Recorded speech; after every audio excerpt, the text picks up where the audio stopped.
एहसन शाह बाइज्जत बरी होकर बाहर आएगा, सब कुछ साबित हो जाएगा। ये जुर्म साबित नहीं होगा एहसन शाह से। 14 साल किसी के साथ खाना पीना किया हो और उसके बाद 5 करोड़ रुपए में अपना जमीर बेच सकता है। सिर्फ इल्जाम की बुनियाद पर उसको पकड़ना, फिर दोस्ती के नाम पर मुख्तलिफ वीडियोस और रील्स बनाकर दोस्ती को बदनाम करना, और फिर उसकी टिंड करना, उसकी टिंड करके उस टिंड की तस्वीरें वायरल करना, साइबर क्राइम करना। ये जो चीजें नजर आई हैं, मैं इन चीजों से अग्री नहीं करता। इंसाफ कहाँ गया? इंसाफ बढ़ गया कि मान लीजिए इसकी एफआईआर में आपको कमियां नजर आती हैं। जो दो नामजद हैं गोगी और तीफी, बट वो कहां पर हैं? इस मर्डर के पीछे मुझे नहीं नजर आता कि सपारी ली गई है। आपको नहीं ऐसा लगता कि जब से एहसन शाह का जिक्र हो रहा है तो ना कोई गोगी के बारे बात कर रहा है, ना तीफी के बारे बात कर रहा है? मुझे तो ये डर है कि कहीं पुलिस लाइमलाइट में लाने के लिए जो अमीर मसहब है इसी को अंदर ले आए कि इसी ने अपने भाई का मर्डर करवा दिया है कि सारी जायदाद इसको मिल जाए। आप बड़ी रील्स देख लेंगे, यार निकले आखल कातर यारां दे।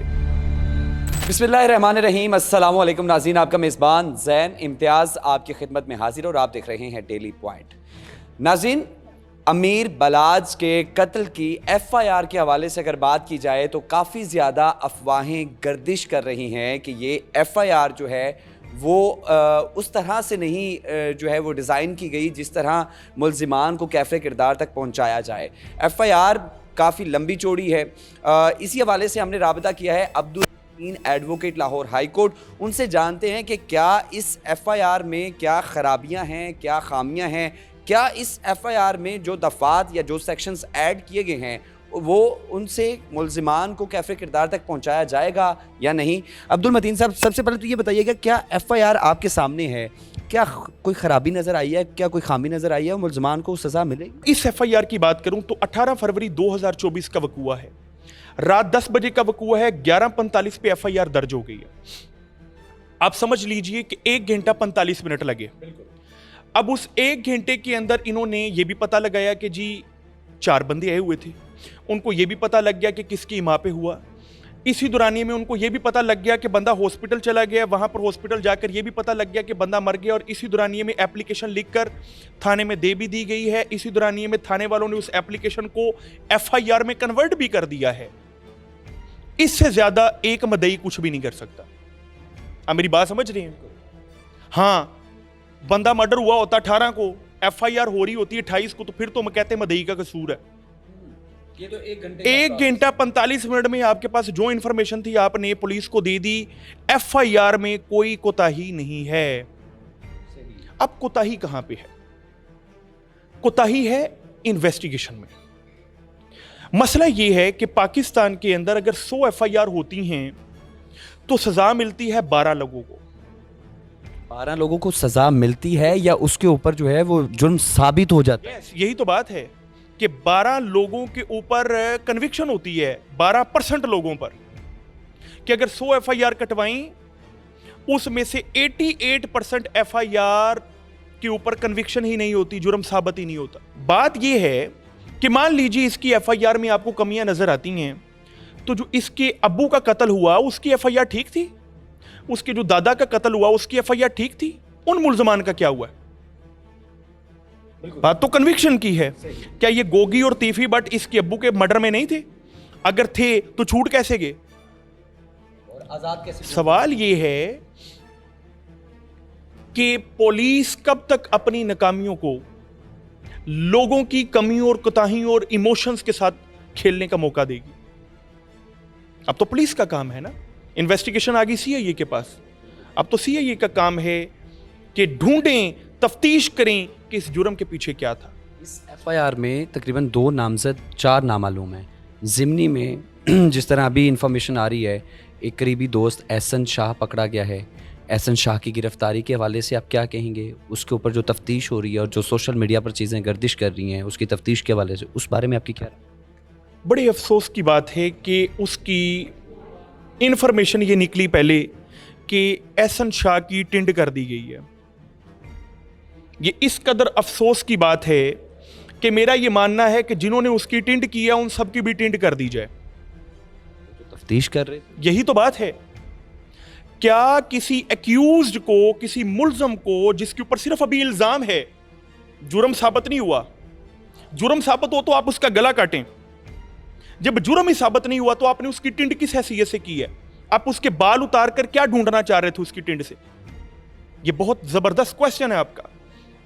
दूसरे नंबर पे, मान लीजिए आपने उसकी टिंड कर दी, उसकी तस्वीर कैसे बाहर निकल आई? ये उससे दूसरा बड़ा जुर्म और साइबर क्राइम।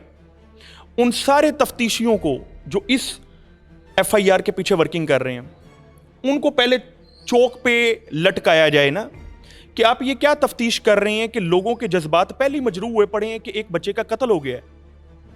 अब आप उनके जज्बात के साथ इस तरह खेल रहे हैं कि जिन लोगों के ऊपर सिर्फ अभी इल्जाम लगा है, आप उनकी टिंडे करा करा करा के तस्वीरें भेज रहे हैं।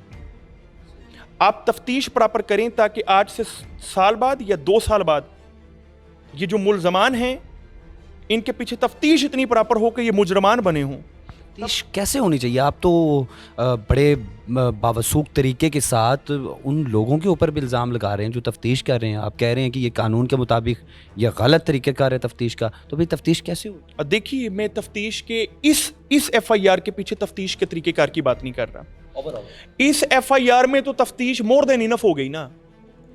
इसने इतना लाइमलाइट पकड़ लिया, इस केस ने इतना लाइमलाइट पकड़ लिया कि पूरी जो पब्लिक अटेंशन थी वो इस केस के पीछे थी। आप मेरे पास आ गए, मैं आपको इंटरव्यू दे रहा हूं, इस टॉपिक को डिस्कस कर रहे हैं, इस एफआईआर को डिस्कस कर रहे हैं, लेकिन पाकिस्तान में रोजाना हजारों बलाज कत्ल हो रहे हैं। उनके पीछे ना कभी आपने बात की है ना मैंने कभी बात की है। मैं ये नहीं कहता कि हमें बात करनी चाहिए या नहीं करनी चाहिए, इस टॉपिक पे अगर बात हो रही है तो होनी चाहिए, लेकिन रोजाना हजारों बलाज कत्ल होते हैं। इसकी तो इन्वेस्टिगेशन हमें पता लग रहा है, चलें जी पुलिस से छोड़ के सीआईए के पास आ गई, और सीआईए क्या करती है वो बात की बातें हैं, लेकिन कुछ नजर तो आ रहा है। इनकी वर्किंग हो रही है। बाकी लोगों के पीछे क्या होता है? पहले तो एफआईआर नहीं होती, एफआईआर हो जाए तो तफ्तीशी कहता है 50,000 रुपया फड़ाओ, फिर ताड़े नाल जावांगा मैं फड़न मुलजमान नू। इधर तो मुलजमान को पकड़ने के लिए पुलिस की अपनी दौड़े लगी हुई हैं, परफॉर्मेंस दिखाने के लिए।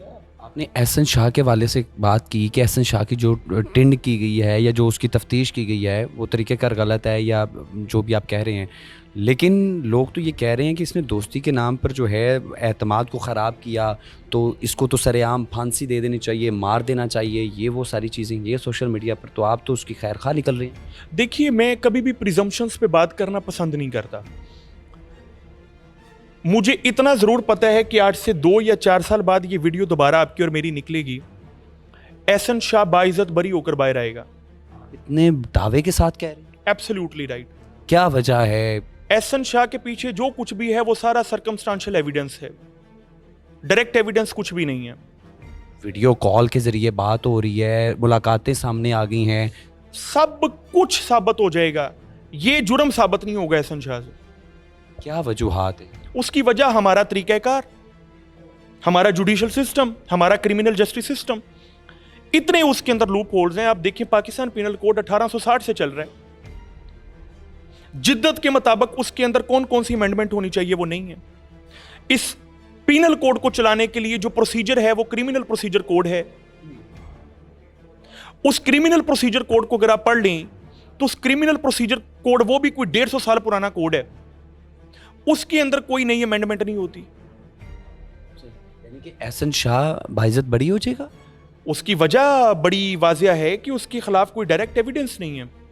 अल्लाह करे कि इतने सर्कमस्टांसेस मिल जाएं कि अगर वो वाकई इस जुर्म के पीछे शरीक है वाकई, और वो मुजरम बने, उसको कन्विक्शन मिले, अल्लाह करे, लेकिन सिर्फ इल्जाम की बुनियाद पर उसको पकड़ना, फिर दोस्ती के नाम पर मुख्तलिफ वीडियोस और रील्स बनाकर दोस्ती को बदनाम करना, और फिर उसकी टिंड करना। अभी वो सिर्फ एक्यूज्ड है, उसकी टिंड करके उस टिंड की तस्वीरें वायरल करना, साइबर क्राइम करना, ये जो चीजें नजर आई हैं, मैं इन चीजों से अग्री नहीं करता। ज़राए ये कहते हैं कि एहसन शाह ने एतराफ़ किया, वो 7-8 मुलाकातें कर चुका, नाम बदल कर, गाड़ियाँ बदल कर वो तीफ़ी बट से मिलता रहा, रैकी करता रहा, पैसे भी कुछ बरामद हो गए ज़राए के मुताबिक। ये सारे इतने एविडेंसेस हैं, तो क्या लगता है कि इन एविडेंसेस की बुनियाद पर उसको कोई सज़ा हो सके? जैन भाई, मसला ये है कि पुलिस के सामने कोई भी एतराफ़ हो, उसकी कोई कानूनी हैसियत नहीं है। उसकी वजह बड़ी वाज़ेह है। आप जिसको मर्जी छितर मार के कह दें कि जी इसने एतराफ़ कर लिया, एतराफ़ हुआ है ना, मैं बताता हूं, एतराफ का तरीकेकार भी बताता हूं ना, लोगों को पता लगे एतराफ होते कैसे हैं। आप अंडर कैमरा एतराफ करवाएं। जिस तरह आप लिंकन्स लॉ मूवी देखें, टेबल है सेंटर में, सामने मुलजम है, इस साइड पर पुलिस ऑफिशियल है, वो उससे सिर्फ सवाल करता है और सवाल के बदले में सिर्फ जवाब लेता है। डंडा परेड नहीं होती।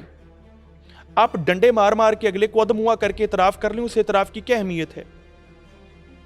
तरीकेकार को फॉलो कीजिए।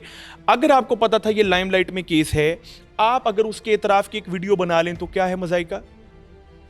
और फिर उस इतराफ की वीडियो अंडर द कैमरा हो, प्रॉपर तरीके से पता लगे आप इन्वेस्टिगेशन कर रहे हैं। आप एक बंदा अंदर बैठा हुआ है, उसका तो कोई मौकफ ही नहीं हमारे सामने, और अंदर से सारी बातें लीक होकर बाहर आ रही हैं कि जो उसने इतराफ कर लिया, उसने इतराफ कर लिया। क्या इतराफ कर लिया? ये 161 की स्टेटमेंट क्या अहमियत रखती है कोर्ट में? किसी पूछें किसी वकील से, 161 की स्टेटमेंट कोई अहमियत नहीं रखती कोर्ट में। जब वो कोर्ट में आएगा वो प्लीड नॉट गिल्टी कर देगा, जब चार्जशीट फ्रेम होगी कि मैं कसूरवार नहीं हूं। ट्रायल चलेगा, सर्कमस्टांशियल जो एविडेंस है वो इस कदर काबिल ही नहीं होगा कि हम उसको पकड़ पाएंगे। यही वजह है कि पाकिस्तान में अगर 100 पर्चे होते हैं तो 100 पर्चों में से सिर्फ 12 पर्चों के अंदर कन्विक्शन होती है, और उन 12 पर्चों के ऊपर भी जब अपील होती है और अपील के ऊपर अपील होती है तो 99% बंदे छूट। इंसाफ कहां गया?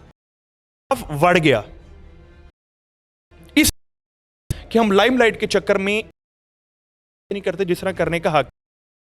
तो आपने इन्वेस्टिगेशन बात उठा दी मतीन साहब, बताएं क्या आपको लग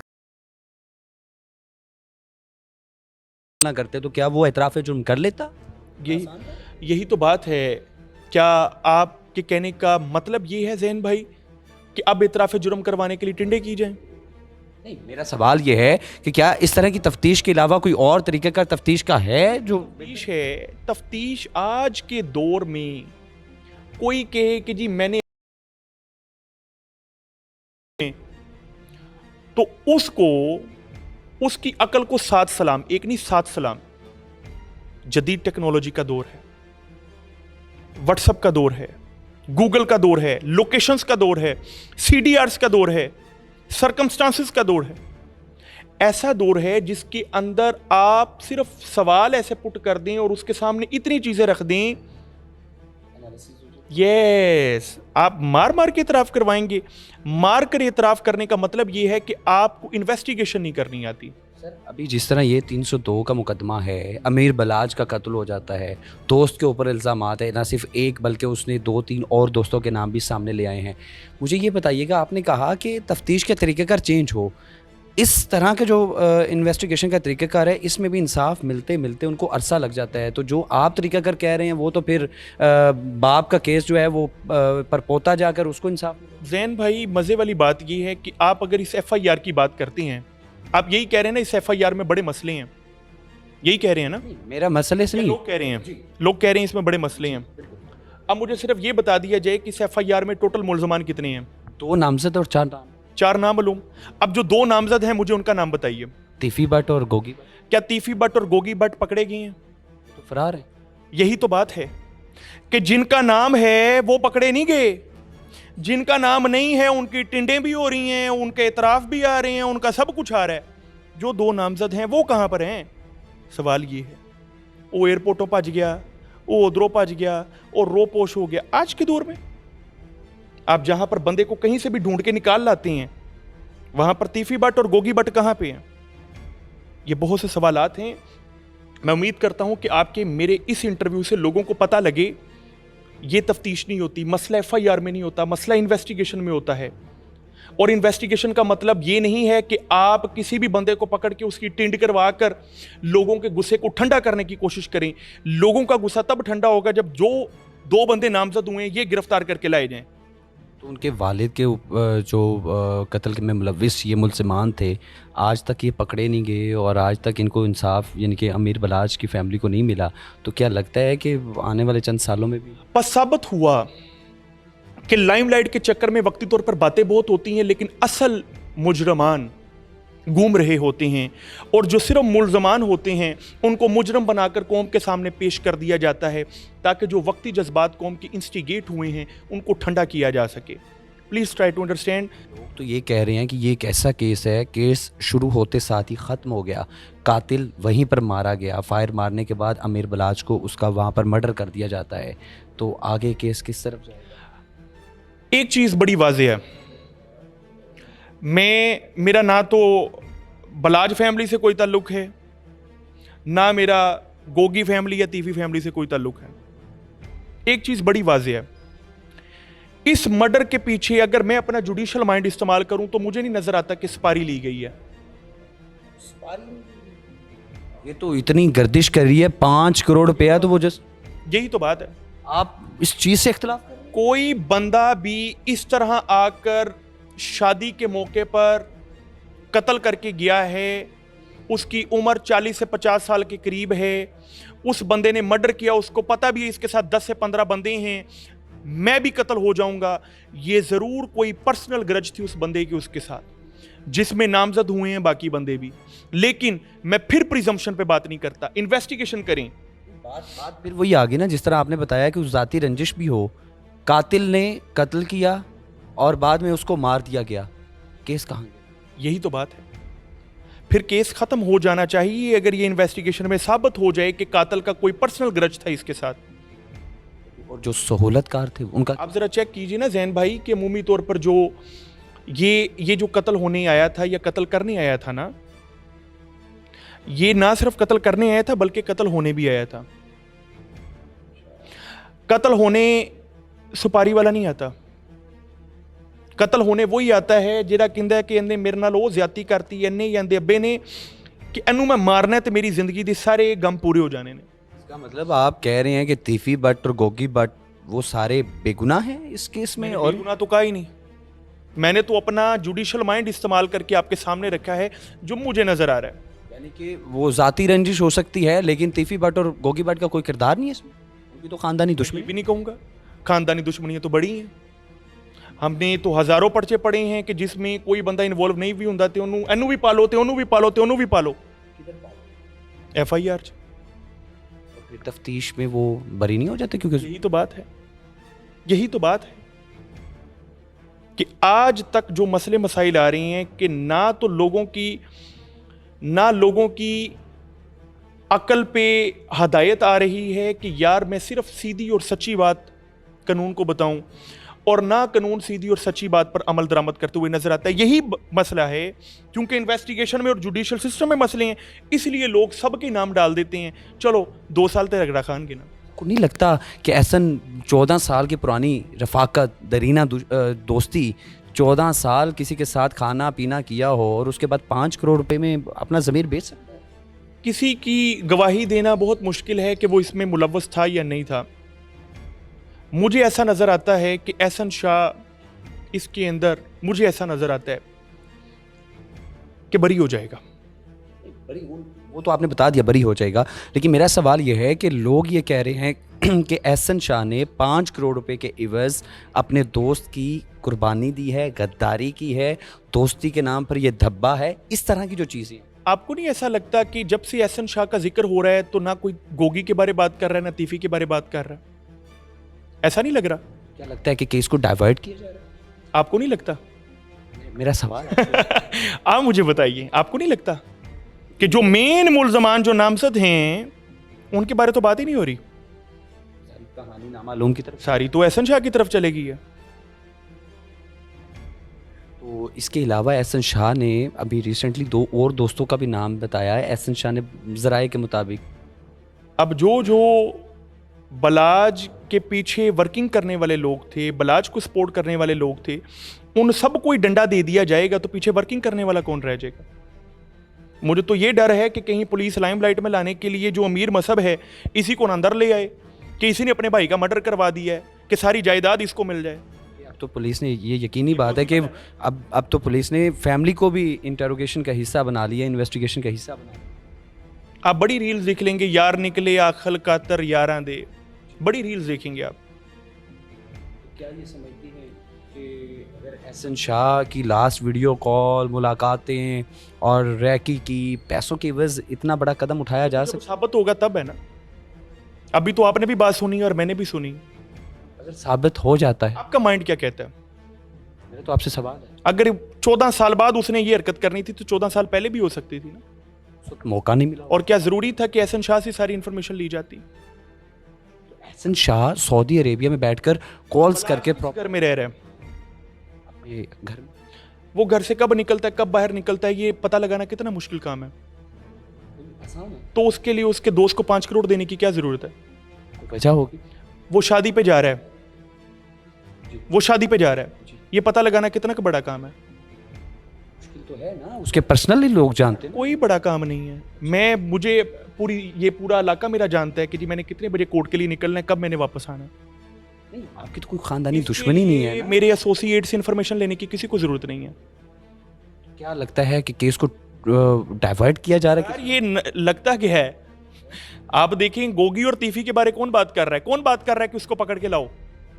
सारे तो एहसन के पीछे पड़ गए हैं। इस हमारे पूरे इंटरव्यू को मैं वाइंड अप करना चाहूंगा इस तरीके से, चंद चीजें कहकर। मसले कहां पर आए कि जिन 2 बंदों को नामजद किया गया, उन 2 बंदों के बारे बात नहीं हो रही, और ये वही 2 बंदे हैं जो इसके अब्बू के कत्ल में भी मुलव्वस थे या नहीं थे, लेकिन कानूनी डॉक्यूमेंट्स में इन्हीं का नाम है, तब भी बात नहीं हुई। आप उन 4 नामालूम को पकड़ते जा रहे हैं, उसके साथ क्रिमिनल कॉन्स्पायरेसी में कोई और बंदे भी ऐड करते जा रहे हैं, दोस्त को पकड़ के उसकी टिंड कराकर तस्वीरें बना रहे हैं, इन्वेस्टिगेशन को ठीक तरीके से नहीं आप कर रहे। फोकस आपका यह है कि किसी तरीके से अवाम को पता लग जाए कि एफआईआर में मसला। भाईजान, एफआईआर में मसला नहीं होता, मसला इन्वेस्टिगेशन में होता है। अब्दुल मतीन साहब हमारे साथ मौजूद थे और अमीर बलाज की एफआईआर हमारे पास थी, और अमीर बिलाज के एफआईआर के ऊपर जो है प्रॉपर डिस्कशन की गई कि इसमें एफआईआर में मसाइल नहीं है, जुडिशियल सिस्टम में मसाइल हैं, इन्वेस्टिगेशन में मसाइल हैं। सारी गुफ्तगू आपके सामने रखी। आपसे दोबारा मुलाकात होगी अगली वीडियो में। अल्लाह निगहबान।